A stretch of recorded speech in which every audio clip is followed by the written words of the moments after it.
Hello. For those of you who don't know me, I'm the lead counsellor at JESS, Amy Harris, and I just wanted to share with you a presentation that we did with students. I was going to say most of last week, but last week was the holiday. So recently, over a few weeks, we've been doing it with the Year 9 students. It was about inhalant abuse. So although we're not really concerned at JESS, it's not that we think we've got a huge problem with this, but we do know that inhalant abuse is something that young teenagers often do start getting into,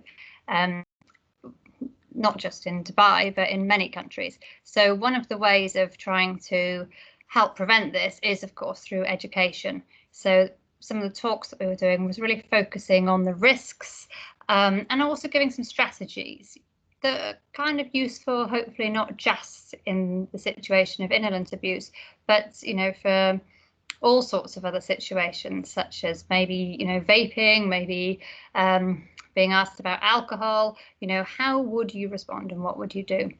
So I'm just going to share with you briefly what we spoke about there, so that, if you want to have a chat with your child about it, it might be a little bit easier knowing exactly what we said. And let me just share my screen with you. Hopefully, PowerPoint presentation. There we go. Good. I say good. It's actually being very slow. Good. Okay. So, yes, inhalant abuse. Know the dangers. We were quite stark in knowing the dangers, so we had a little look at what it was, what the risks are. And I did not pull any punches here. We said the exact risks, which are pretty much death. The mental health side of things, of course, I am the school counsellor. It'd be ridiculous for me not to talk about mental health. The effects on the brain, how to spot inhalant abuse, which was designed to help the students think about it with each other. But of course, if you're coming from this angle as a parent, it's also quite useful to know. Then sort of saying no, how to deal with peer pressure. And if you are a user of inhalants or anything else, just some of the ways that we can help stop, how we can minimise use. So what is it then? I took them through basically some of the names, some of the street names, as you can see there, and where they come from. So of course, things like bagging actually refer to the way it's used.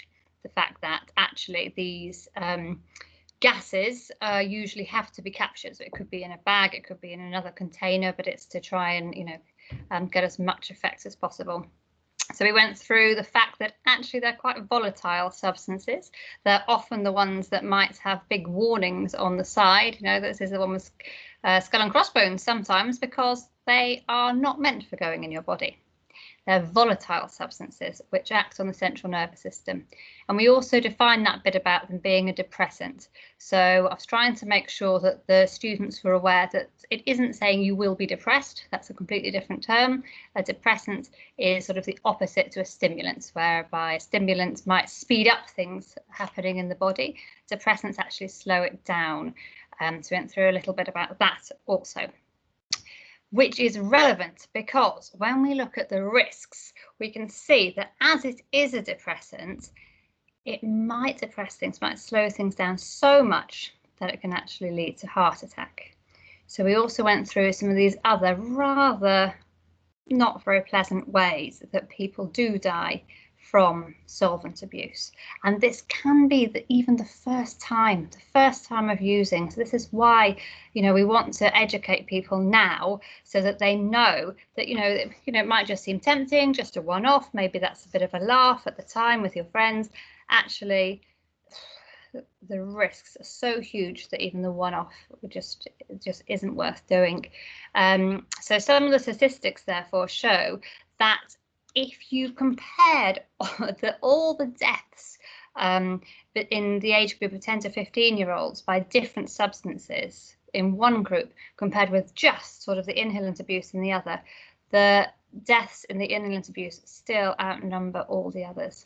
And that is because of the so many different ways of dying, which of course I went through in more detail with the students. I won't go through all of those now because I'm sure you get how horrible it is and how risky it is. But yeah, we really wanted to impress upon them that it is a pretty dangerous thing to start doing. And of course, other than death, there are many other risks to the kind of long-term damage there that can happen to the body, as well as the risks of using, at the time, the risk of just getting more headaches, of feeling nauseous, of not being able to sleep properly, of having mood changes, the risks to actually your relationships with your family, relationships with your friends can all be affected if you do start using and continue to use.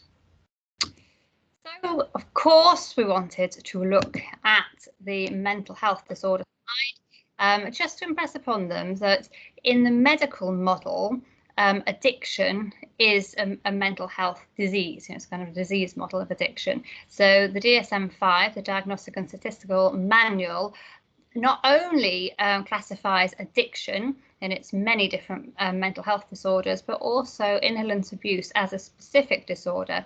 But that is for somebody that is using a lot and has actually changed some of their sort of patterns. Everything is damaged and altered because they use a lot and probably finding it very hard to stop using. So the effects on the brain, really wanted to impress upon our students that the effects for them are incredible, and not only just from inhalant abuse, but in any sort of substance that they might take that they're not really supposed to be having. And that is so much more on their brain than my much older brain, because their brain is still in formation. Our brains don't finish connecting until about our mid-20s. And you've probably heard of the term neuroplasticity. That means that our brains are still malleable, they're still a bit plastic. Even my brain is still a bit malleable. But at their age, the connections are not there. They're still really in that phase where the prefrontal cortex, which does all the kind of rational thought and making us stop and think and not be so impulsive, isn't connected in the same way as it is in an adult brain. So, if we're messing around putting anything else into our brains, it's going to affect it. And we were talking about the kind of how the chemical messengers between the neurons can get affected if we add in another chemical, add in this substance that shouldn't be there. So we were also speaking about, why adults keep saying no, why adults might seem like we're so risk adverse. And it is because we know that the dangers on young minds are even more so than ours. And we also know that, the teenage brain is so different. They are hardwired to be so much more reactive. Their reward system is so much more intense that the effects they have are much more than effects on an older mind. Plus, they're also hardwired to be really needing that connection to peers. And we know that they do engage in more risky behaviour when they are with friends, because they're much more socially acutely aware of what's going on with each other than we are. So, for example, if you look at statistics in accidents, in deaths, in driving, we can see that adolescents are so much more likely to have an accident. But it's not only because of the risk taking and that bit about the less connection for the prefrontal cortex. It's actually the more, if they're with a friend, the risk increases so much. And add another friend into the car, the risk of an accident increases again, because the risky behaviour, the changes in the driving change so much because of the impact of having a friend with them. And that just doesn't happen with adults. So you can see, if you think about this in terms of how much more likely they are to use if they're with other people, if you think about the reward system being so hardwired and that social connection, if your friends are saying this is a good thing, it's even harder for them to resist than it is for us. And I think part of that then, as parents, as adults, is about limiting the opportunities.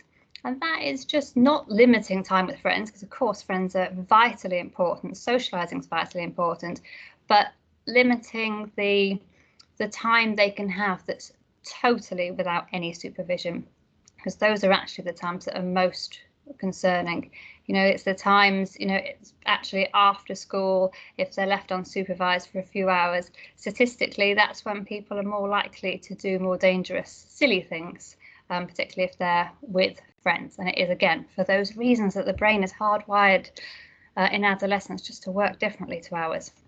So I was just trying to really talk to them about the brain circuitry then, and just imagining, trying to use an analogy that they might appreciate, that our brains are like a laptop, are like a computer, where, you know, we want the keys to have the right connections in the hard drive that come up with the right messages on the screen. But if we've got a young nubile brain, the connections are not fully formed.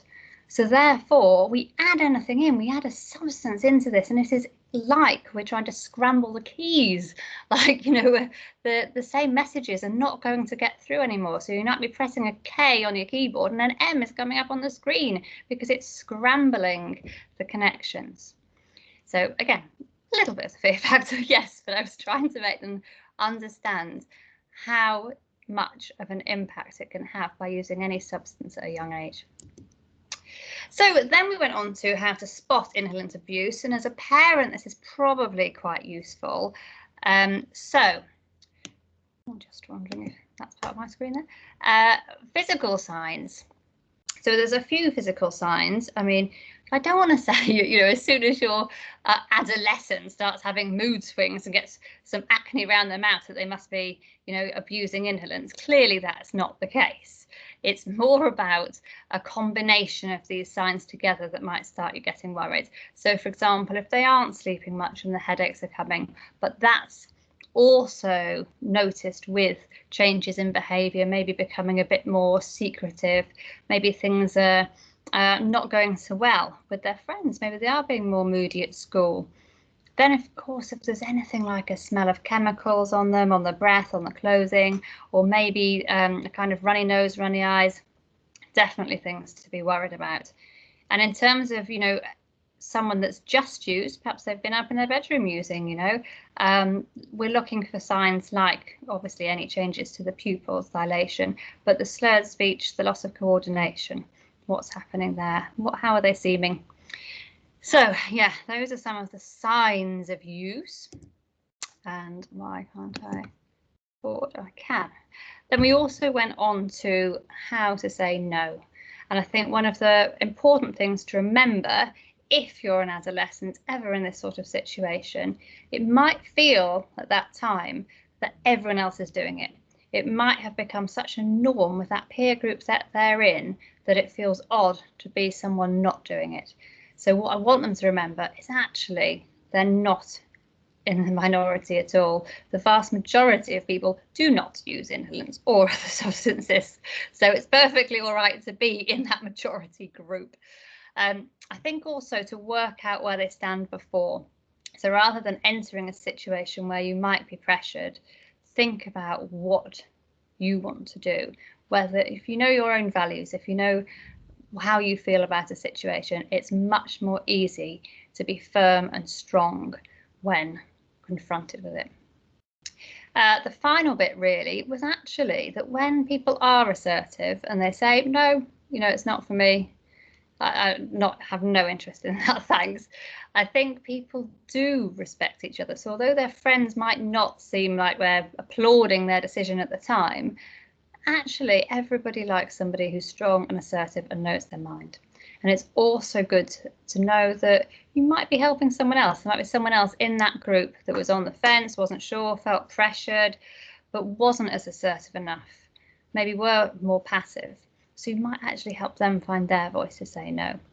So we had a good chat about that, because I think this actually applies to other situations, of course, in peer pressure. It doesn't have to be inhalant abuse.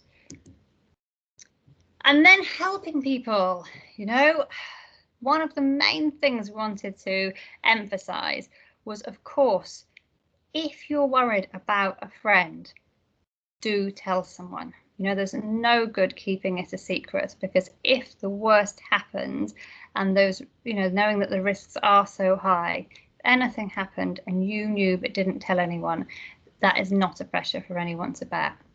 So actually, that being a good friend is encouraging them to get help and encouraging, actually going and telling a parent or a teacher or the counsellor yourself. Of course, we want to avoid being judgmental. It's not for us to question why somebody got into doing it, what they're getting out of it. There's no need to judge. We just want to help. And that part is the reassuring that you care. The final two aspects were very much if they ever got in that horrific situation where they thought somebody had used and was in a bit of trouble. So one of the misconceptions I find with working with people is that they often think that if somebody may have had an overdose, has too much of something, that they should be walked around. So let's walk them around. Let's walk it off. You ain't going to walk it off. All you're going to do is speed up the reaction around your system. So in fact, we want to do the very opposite. We want to sit, we want to be calm. We want to just let them be for a bit. And of course, we want to increase ventilation, so lots of oxygen in the place. And the other bit, I did find out that all the Year 9s have already done the recovery position at school on a PSHE, very helpfully. So they all knew about that. And that was really, if somebody does fall unconscious, we want them to be lying on their side. We want to make sure they don't roll over so that if they are sick, they don't choke on it. Again, let's not die. And I was encouraging them to, of course, phone, get help, stay with the person, and not be as worried about ambulances. Ambulances are here to help the situation. They're not here to judge the caller. I think that sometimes there's horror stories going around in Dubai, particularly when people do things that they're not meant to do. But actually, ambulances want to help. So just call an ambulance, please. Now, the final slide was actually for somebody who might have heard the talk and be starting to think, the risks here perhaps don't outweigh the benefits I'm having from using. Perhaps that sensation I'm getting isn't actually worth it. So we were going through what might you do if you want to stop. And of course, again, this can be applied to other situations. It wouldn't have to be inhalant abuse. Maybe they want to stop vaping. Well, whatever it is, maybe you're feeling you're eating too much, whatever it is, any sort of behavioural thing, you can use this sort of plan. So number one, I was, of course, again, encouraging them, talk to your parents, talk to your teachers, talk to me, talk to your friends, but also finding out good places where you can get information from. I have a couple of websites I've got on there that are very straightforward, don't talk down to people. It's, quite good information, matter of fact. Then the other bit, really, if you've decided, you've made that decision, I want to stop. The next part really is make a plan. So within that plan, you can't just say, right, tomorrow I'll stop. We want to work out what your triggers are. And by triggers, I mean a trigger is something that makes you feel an urge or a craving to use it, something that makes you think, yeah, gosh, I've got that thought in my mind. So for example, as an adult, if you've ever been a smoker, perhaps you're more of a social smoker, maybe in social situations you smoke more, you're going to know that that's a bit of a trigger. That's a time you're more likely to smoke. So how will you deal with that? You can't never be in a social situation again. So what will you do? Was it after dinner, perhaps? So what will I do after dinner instead if I used to always have a cigarette? What if I used to have a cigarette every time I got stuck in a traffic jam? What's that? What if I always lit up then? So we're thinking about those triggers. What will I do instead? Well, how will I get over that? And of course, when we're thinking about inhalant abuse, really wants them to think about specifics. So, if it is a spray deodorant that you might have used, let's just get rid of that. Let's swap it for a roll-on, let's get rid of anything that's that easy. But let's also think about where. If it's often in your bedroom, what are you going to do? How are you going to get out of that situation? If it's more about mood, if there's certain moods you're in or certain people you're with, what can we do? So sometimes we can't avoid the trigger, so we might need to distract ourselves from it. So it's, again, thinking about what we do instead. And if there are certain people that you used to do with, just like with smoking, you need to let them know beforehand. I'm making a conscious decision not to do this. Please don't offer it to me. Just go ahead. You would with cigarettes. Don't offer me a cigarette anymore. I'm cutting back and cutting out. So we're thinking about that for our action plan, going through all those things and how we're going to deal with them. And also, of course, each stage, what help we need, who else can be involved. And the final bit I really want them to think about is realizing that these urges, an urge to use can feel so intense at that moment, but actually it won't last forever. It won't only stop by using. You can ride it out. And the more you ride it out, just like a wave, the less big it will be next time, the less intense. So riding out is so important.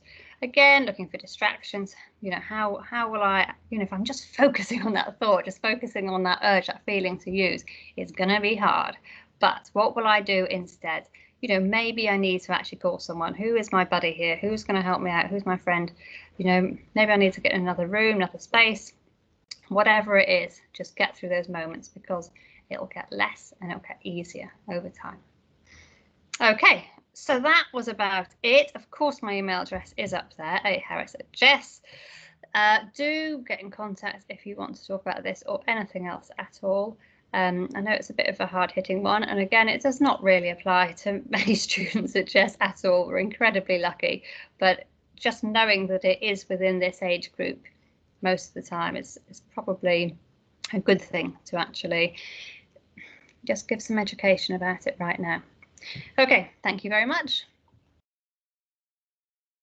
And I can't leave.